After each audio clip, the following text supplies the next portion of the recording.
Nesse podcast, oferecido pelo Fórum Blockchain, Rudá Pellini, diretor de novos negócios da Wise Trust, aborda o conteúdo de seu livro O Futuro do Dinheiro, entenda como startups, bitcoins, fintechs, tecnologia e investimentos vão lhe dar mais liberdade para gerar riqueza. Ele fala sobre tokenização, NFTs, fraudes, moedas digitais, além do uso de blockchain para incrementar projetos de sustentabilidade. Rudá, eu gostaria de agradecer a sua participação aqui nessa edição do The Inside Talks, onde a gente vai falar sobre o mercado de blockchain, de fintechs, dos criptos ativos, e aproveitar também de agradecer a sua participação na quinta edição do Fórum Blockchain promovido pela The Inside, que acontece agora nos dias 27 e 28 de janeiro. Boa, sempre um prazer estar com vocês aí. Rudá, você trabalha na Wise Trust, que é uma startup de gestão de fundos de investimento em criptoativos e criptomoedas e blockchain nos Estados Unidos, né? Você Correto. pode nos contar um pouco sobre suas atividades? Claro, então, a gente começou em 2017. A ideia era permitir que investidores institucionais, enfim, fundos, family offices, né, ou investidores institucionais, a ideia nunca foi servir e oferecer produtos para varejo, né? E aí o objetivo sempre foi conseguir fazer com que esses investidores tivessem acesso ao mercado de criptoativos, blockchain e tal, de uma forma mais segura, regulada. A gente decidiu começar nos Estados Unidos porque, assim, na época, em 2017, o Brasil era muito incerto ainda como ia ser no mercado, estava todo mundo querendo sair dos Estados Unidos justamente também por essa questão regulatória, e a gente decidiu ir para lá e falou, bom, se esse é o lugar mais desafiador para estar fazendo o negócio, vamos crescer nele, e aí a partir disso a gente consegue crescer em qualquer lugar. A gente, depois no Brasil, sendo brasileiro vai ser mais fácil, vamos começar nos Estados Unidos. E o que a gente começou fazendo foi estruturando um fundo de private equity, né, uma estrutura de private equity para investir em operações de mineração de criptomoedas nos Estados Unidos. Então a gente começou investindo na nossa própria operação, e desde 2017 a gente vem investindo, né, basicamente em infraestrutura dessas redes descentralizadas. Então o nosso principal produto é isso, né, desde 2017, são operações de mineração, as operações fisicamente estão nos Estados Unidos, e eu faço novos negócios, aí fico nessa ponte entre Brasil e Estados Unidos. Você é autor de um livro bastante instigante, né? Que é O Futuro do Dinheiro, entenda como startups, bitcoin, fintechs, tecnologias e investimentos vão lhe dar mais liberdade para gerar riqueza. Foi publicado pela editora Agente, né? Obrigado pelo instigante. As pessoas sempre lhe perguntam qual é o futuro do dinheiro, né? Você disse que todos fazem essa mesma pergunta. Então, também não podia deixar de fazer essa. Qual é o futuro do dinheiro? Então, o que eu acredito, e que é como eu concluo o livro, né? Então, indo para as últimas frases do livro aí, é que o futuro do dinheiro ele é a mistura de tecnologia com liberdade, né? Eu acho que as pessoas elas vão ter cada vez mais opções e, de fato, elas vão voltar a ser donas do seu próprio dinheiro, tá? Eu acho que nos últimos... na história recente do dinheiro, né? Pelo menos nos últimos 50, 70 anos, a gente deixou de ser dono do nosso dinheiro, né? O dinheiro ele passou por uma série de mudanças. O dinheiro ele é dos bancos centrais, ele é governamental, né? Tem um autor que eu gosto muito, chama, né, o Hayek. Ele escreveu um livro que chama A Desestatização do Dinheiro, e ele teoriza isso. Esse livro é de 76, então tem bastante tempo aí. E na época ele já teorizava que o dinheiro ia deixar de ser estatal e ia voltar a ser privado, né?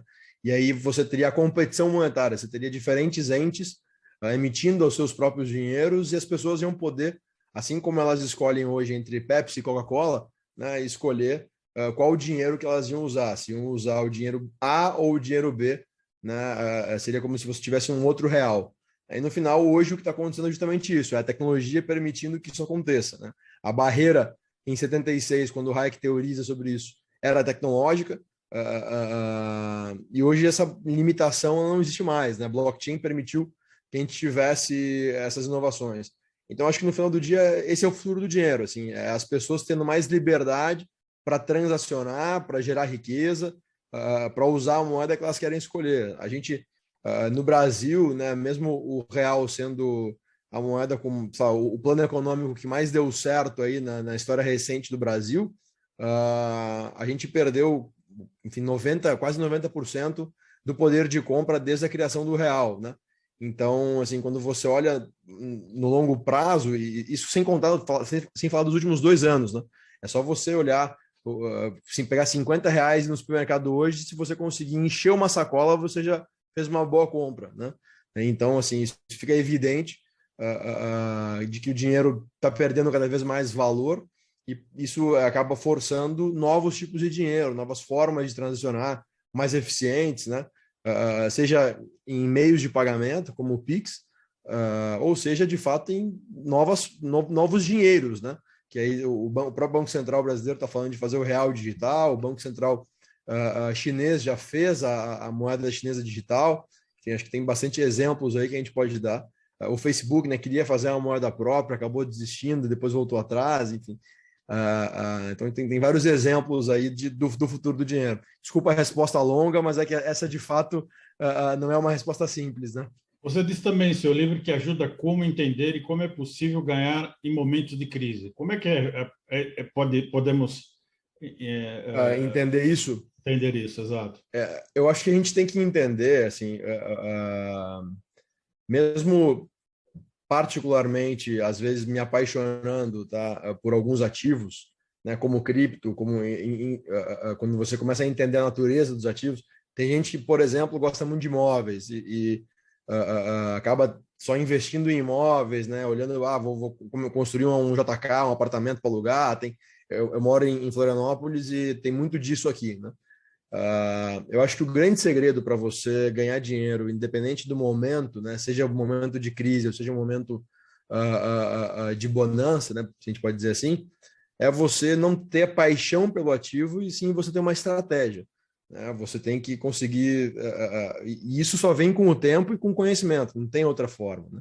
Então, isso demanda, assim como você para virar médico, você vai fazer 6 anos de faculdade de medicina, para você virar um bom investidor, você vai ter que ter anos de estudo, dedicação para entender como fazer isso, não é da noite para o dia. Né? Não adianta você achar que com um curso online de algumas horas você vai ser o melhor investidor do mundo que vai querer né, bater o Warren Buffett aí com 60 anos fazendo a mesma atividade. Não tem como. Né? Então, o grande segredo tendo esse conhecimento, investindo em conhecimento, é você conseguir ter uma estratégia que vai permitir que a carteira tenha performance independente do momento do mercado. Né? Então, diversificação, no final do dia, acaba sendo a chave para isso. Hoje, com a retomada, né, a gente viveu aí 2 anos de taxa básica de juro em queda, né, caindo, agora já retomou bastante, enfim, a renda fixa voltou a dar dinheiro, né, a bolsa está sofrendo um pouco, patinando. Então, acho que entender como você vai balancear a carteira e conseguir fazer essa estratégia é o segredo, assim. Você também coloca no seu livro que ele é um guia para identificar possíveis golpes financeiros, né? Principalmente os golpes da moda. Sim. Quais são suas orientações para isso? Porque um dos grandes problemas do mercado cripto é justamente os Os golpes. golpes, né? Exato. Esse aí daria um livro inteiro sozinho para falar sobre isso, né? Até, assim, eu venho estudando bastante cripto desde 2015, né? E me envolvendo com isso. Nesse período, vi muita gente perder muito dinheiro pela ganância, né? Então, esses caras, eles sabem disso, né? Quando a gente olha para a realidade do Brasil e pensa que no Brasil o golpe do bilhete premiado ele ainda existe, né? Tem pessoas que ainda caem em 2022 no golpe do bilhete premiado, né? Então é óbvio que se você chegar com o discurso certo, e esses caras estelionatários são bons em fazer isso, né? Chega com o discurso certo, com os gatilhos certos, né? Eles acabam levando todo o seu dinheiro e da sua família, dos seus vizinhos e tal. Então acho que eu cito no livro 4 ou 5 ferramentas, enfim, formas, né, de você começar a identificar. São 4, 5 padrões que eu venho percebendo que mais ou menos todos os golpes eles têm, né? E as pessoas acabam não fazendo nem esse básicozinho para verificar, né? Para fazer o due diligence, né? Fazer a auditoria prévia, né? Acho que o primeiro ponto é entender se o que é por trás, né? O que está sendo prometido. Eu vou esse investimento vai ser feito trade. Putz, trade, ok. Quanto é? a rentabilidade de, sei lá, 10% ao mês garantido. Não existe isso, né? Você tem que desconfiar desses números. Se você pegar esse número e fazer enfim, uma progressão geométrica, né? Se você fizer uma conta de juros compostos, você vai ver que em 2, 3 anos, se você começar com 50 mil reais, você vai ter o PIB do Brasil. O número não pode parar de pé, né? Senão é só falar para o Paulo Guedes lá, ó, seguinte, bota nessa empresa aqui que os caras são gênio, eles vão resolver o problema. Não existe, né? Então a matemática básica ela é fundamental. Outras coisas, né? Quem são os envolvidos no negócio, né? Quem são as pessoas que estão ali falando do negócio? É um cara que tem experiência com investimento, tem anos de experiência, é um cara que começou ontem, né? Bota o nome do cara no Google, olha na segunda página, terceira página, o que ele já fez. Vai aparecer, alguma coisa vai estar no Google, né? E geralmente esses golpistas eles são reincidentes, eles só trocam de golpe, né? Então geralmente está lá, né? Outra coisa, ostentação, né? Geralmente esses caras querem mostrar que eles têm uma vida que de fato eles não levam, mas eles alugam um carro, alugam um helicóptero, alugam um avião, né? Alugam jet ski, alugam iate, né? E tiram foto em iate, porque isso faz parte do imaginário, né? As pessoas elas querem ter aquela vida dos sonhos. E esses caras vendem isso, não, é tudo muito fácil, né? Então, assim, são algumas coisinhas que você vai verificando, você percebe que no final a história não para de pé. Né? Você percebe que tem grandes chances de ser um golpe. É muito difícil você ter certeza? Sim, é muito difícil. Até para a própria justiça é difícil. Né? Mas eu brinco que se tem pena de pato, se tem bico de pato, se tem nada como pato, pode não ser pato, mas com certeza não é cachorro. Né? Então, assim, acho que esse é o negócio. É entender exatamente o que é, ou melhor, entender o que não é. Né? Se tem todo... outra coisa, regulação, né? Para fazer a oferta de qualquer valor imobiliário, para pegar dinheiro de investidor, de terceiros, independente do mercado. Mas é em cripto e não é regulado, não interessa. Para você pegar dinheiro de investidores, você precisa ter autorização dos órgãos competentes do país onde você está captando. Se é no Brasil é da CVM, se é nos Estados Unidos é da SEC. Né? Cada país tem um órgão. E aí esses caras muitas vezes eles dizem, né, que não precisam de regulação ou qualquer coisa assim, para poder, né, fugir desse negócio, ou mascarar uma atividade ilícita. Né? Então tem que tomar muito cuidado, porque, assim, ano passado teve uma das pirâmides aí caiu, que os caras tinham movimentado 40 bilhões de reais, né, os dados que saíram na mídia.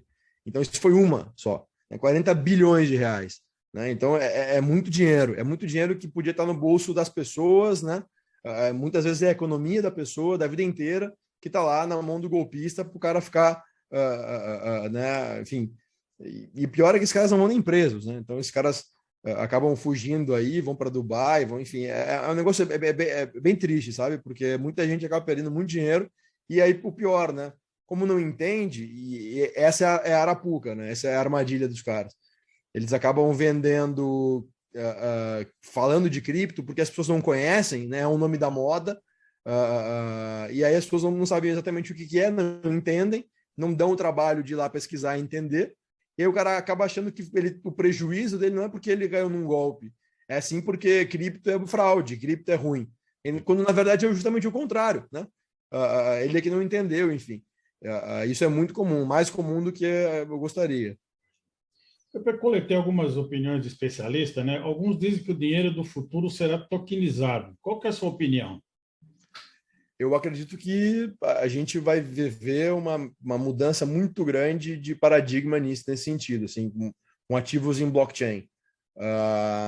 Eu estava lendo uma matéria antes da gente começar a entrevista aí mais cedo, que o Neymar acabou de comprar, né, um NFT, um token não fungível, né? Uhum. Basicamente é uma arte tokenizada. O Neymar comprou de um Bored Apes, um macaquinho, uma imagem de um macaco. Ele entrou nesse mundo aí. Então, quando a gente olha isso, assim, e aí você pode me dizer, puta, mas Rudá, uma arte digital que você tem um JPEG, que qualquer um pode ter, né? É só copiar. Você pegar agora do Neymar, salvar no seu computador, você vai ter a arte dele também, em tese, né? Você vai ter o JPEG. O fato é que você não vai ter a arte em si, você vai ter a cópia da arte, né?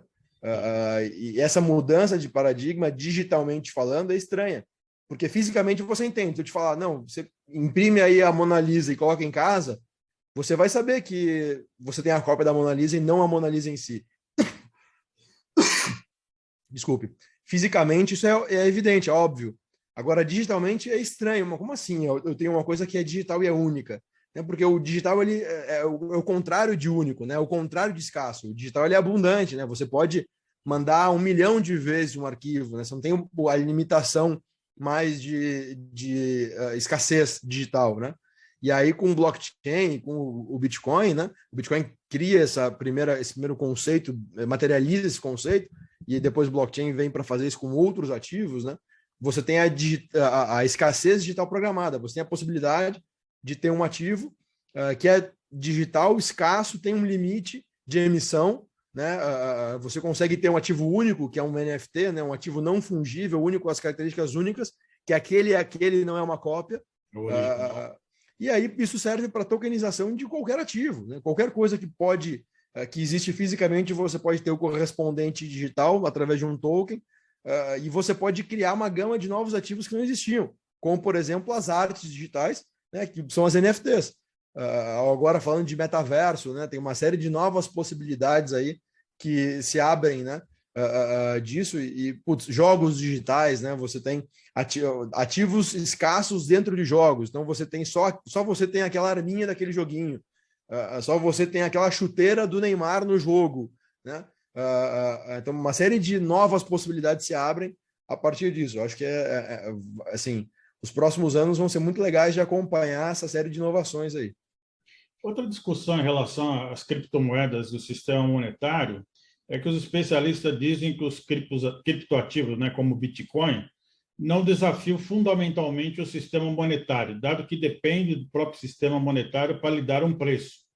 Você concorda com essa posição? Eu concordo em parte. Eu concordo que as coisas ainda são precisas. Então, acho que um passo para trás. As principais características de moeda, né, são 3. Um meio de troca, que é basicamente você poder trocar, usar ela como uma moeda de fato, né, trocar isso. Você vai negociar qualquer ativo ou qualquer coisa naquela moeda. Uma unidade de conta, que é você precificar aquele ativo naquela moeda, que é o que você falou agora. Então, o Bitcoin é precificado em dólar, né, majoritariamente.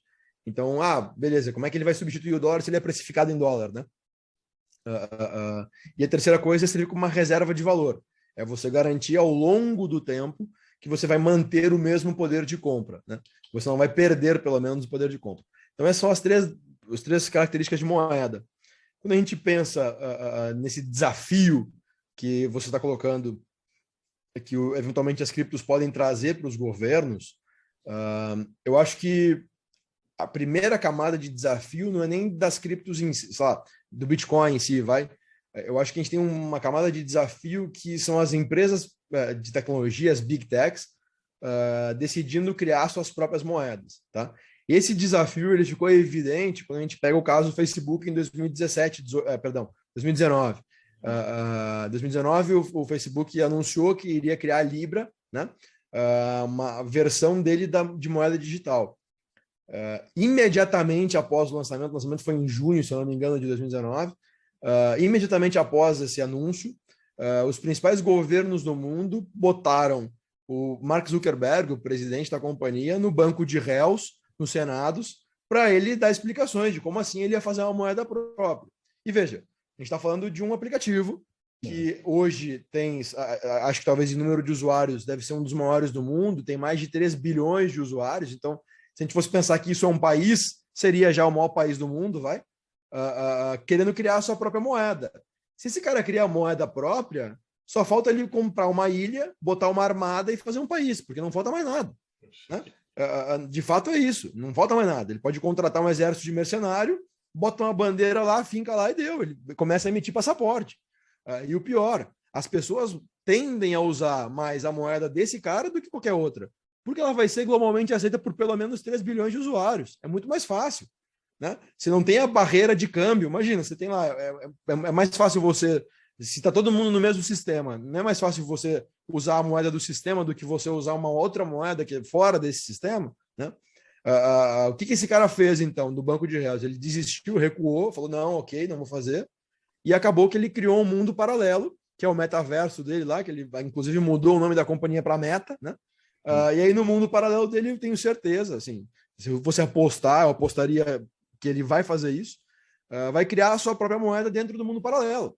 Porque aí ninguém pode criticar ele de que ele está fazendo uma moeda. Ele não está, ele está fazendo uma moeda no mundo dele, no metaverso dele. Então, enfim, genialmente, brilhantemente falando, ele conseguiu dar a volta nesse problema regulatório que ele estava enfrentando. Falou, não, essa moedinha é do meu metaverso, não tem nada a ver com a vida real. Né? E as pessoas vão poder, dentro do metaverso, comprar itens, trocar, vender, pedir comida, delivery, né? Isso vai acontecer. Então, no final, assim, eu acho que essa estrutura, essa possibilidade de grandes empresas com grandes quantidades de usuários criarem suas próprias moedas é muito mais desafiador do que uma cripto hoje. Tá? Mas isso abre um precedente muito grande para que uma cripto como um Bitcoin acabe sendo um grande desafio. Por quê? Por duas razões. Primeiro, ela não tem dono. Né? Você não consegue colocar o Bitcoin no banco de réus. Assim como você colocou, né, o Satoshi Nakamoto, que é o criador do Bitcoin, que é um pseudônimo, ninguém sabe quem é, você não coloca esse cara no banco de réus porque ele não existe. Então, assim como você colocou o Mark Zuckerberg lá e falou, cara, para com isso, você não consegue. O Bitcoin é incontrolável. Ele é descentralizado, ele não tem um dono, ele não tem uma organização central que responde por ele. Ele é dos usuários. Talvez ele seja um dos principais exemplos de um sistema anárquico, né, sem dono, que funciona aí há 13 anos, né, sem nenhum investimento próprio, ninguém nunca fez nada de marketing, não tem um CEO, não tem um diretor, um executivo, não tem nada, e funciona há 13 anos. É um fato sociológico interessante de estudar. Né? Então, a primeira coisa é essa, não tem um dono. Isso é desafiador demais, né? Porque como é que você vai controlar o que não tem dono? E o segundo ponto é que alguns países já começaram, países principalmente que têm moedas fracas, né, já começaram a estudar a possibilidade, um já fez, né, que foi El Salvador, mas de adotar Bitcoin como uma moeda corrente desse país. Então começa com um país pequeno, mas daqui a pouco os grandes bancos centrais estão sofrendo pressão porque os bancos pequenos, aqueles banquinhos centrais de países pequenos, estão adotando esses ativos que não têm dono como uma moeda corrente. E aí como é que fica, né? Qual vai ser a próxima medida? Então, para um banqueiro central, isso no final, eu acho que no longo prazo é desafiador. Eu acho que para agora é muito pequeno ainda, né? A gente está falando o valor total de mercado de cripto inteiro são, acho que 2 trilhões de dólares, 1,5 trilhão de dólares hoje. Isso é menor que o PIB do Brasil, né? Então, assim, se a gente for pensar, não é tão grande assim. Mas pode vir a ser grande. Eu acho que hoje ele é grande o suficiente para não ser ignorado, né? Há 2 anos atrás todo mundo ignorava. Hoje ele já é grande o suficiente para não ser mais ignorado, mas ainda não é grande o suficiente para ser considerado. Eu acho que daqui a 2 ou 3 anos ele vai ser grande o suficiente para passar a ser considerado, sim. E aí eu acho que é uma questão de tempo até alguns países tomarem iniciativas igual ao El Salvador, assim, países maiores. Rodata, estão surgindo várias startups que estão usando o blockchain também para investir em ativos alinhados com os objetivos do ESG, né? Perfeito. Como é que você avalia esse investimento? Né? Você tem um projeto de mineração de bitcoins baseado em uma rede de energia sustentável, né? Perfeito. Até o tema que você vai participar do nosso painel sobre blockchain e ESG, né? Você pode dar mais detalhes sobre esse projeto? Claro. Então, assim, a ESG cada vez mais tem se tornado um requisito, né, para companhias listadas e, enfim, para receber capital, né, receber investimento. Existe um grande debate, né, de que mineração de Bitcoin é um problema para o mundo do ponto de vista de consumo energético, porque consome muita energia, né? Esse debate é longo, mas o fato é que a gente não tem hoje assim é uma questão de narrativa, né? A gente não tem hoje a grande narrativa ainda está indo para a linha de que o consumo de energia é grande e, por consequência, esse negócio é prejudicial para o mundo.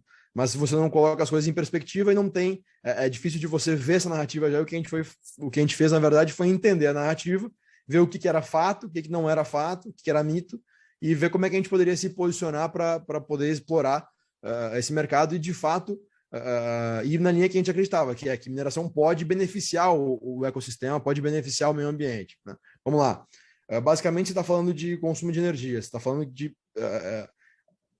para você ter consumo de energia barato, para você ter custo de energia barato, né, você precisa estar num lugar onde não tem consumo, basicamente. Onde você tem excesso de geração sem consumo, tá? Com isso, você tem excedente. Quando você tem uma oferta maior que a demanda, você tem um preço mais baixo. Essa é a lógica. O que a gente fez foi entender qual indústria que tinha excedente de energia. A gente percebeu que a indústria de óleo e gás tinha muita energia sobrando. O primeiro ponto é que você já deve ter passado na frente de uma operação de óleo e gás que tem aquela tocha, fica uma tocha queimando, que chama flare, né?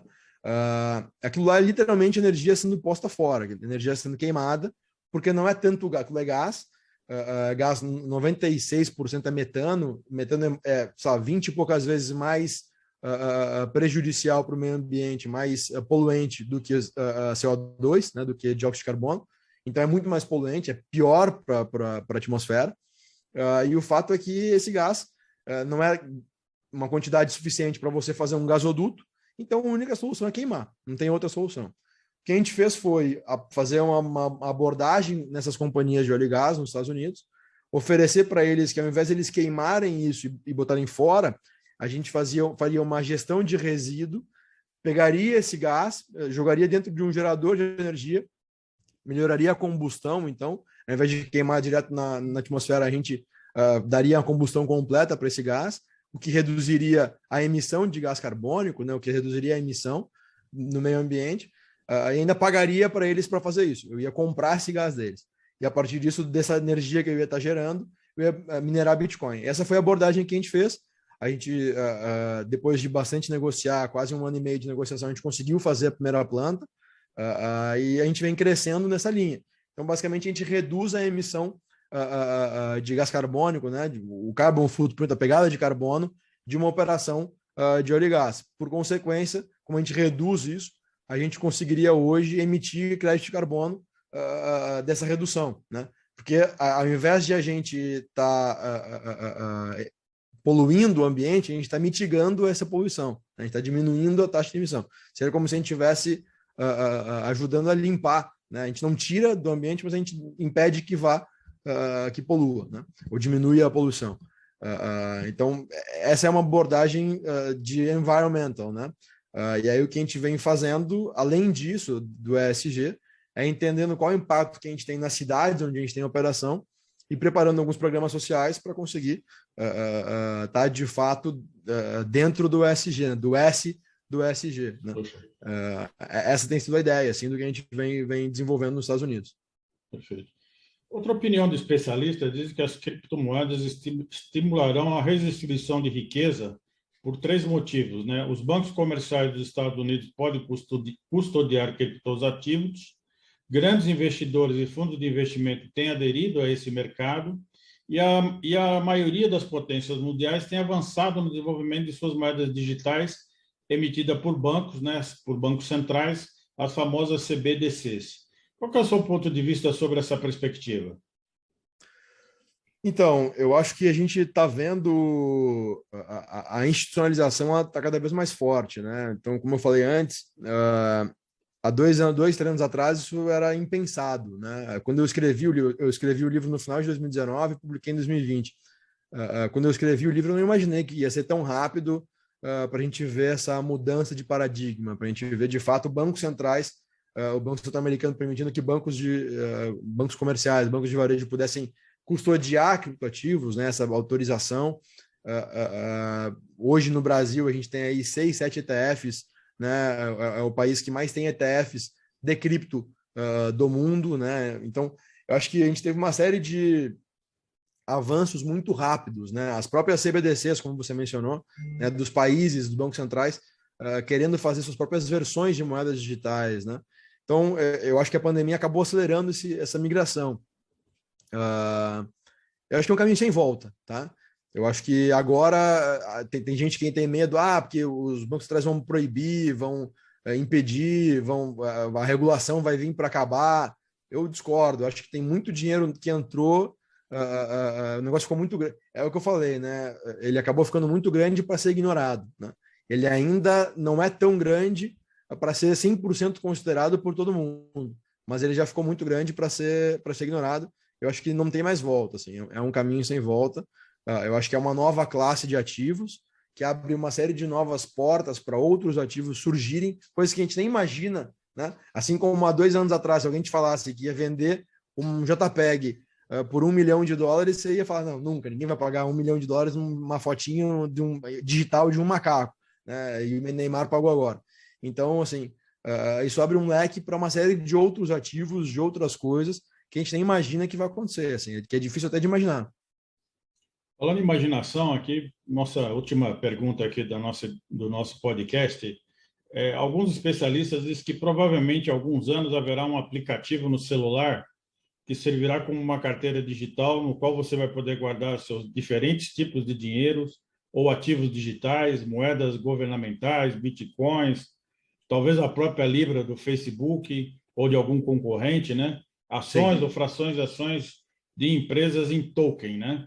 Inclusive que você vai poder fazer um pagamento usando frações dessas ações. Você acredita nessa visão? Eu acredito, inclusive, acho que parte dessa visão eu compartilho no meu livro, no último capítulo ali, justamente de uma visão parecida com essa. Eu acho que é um caminho sem volta.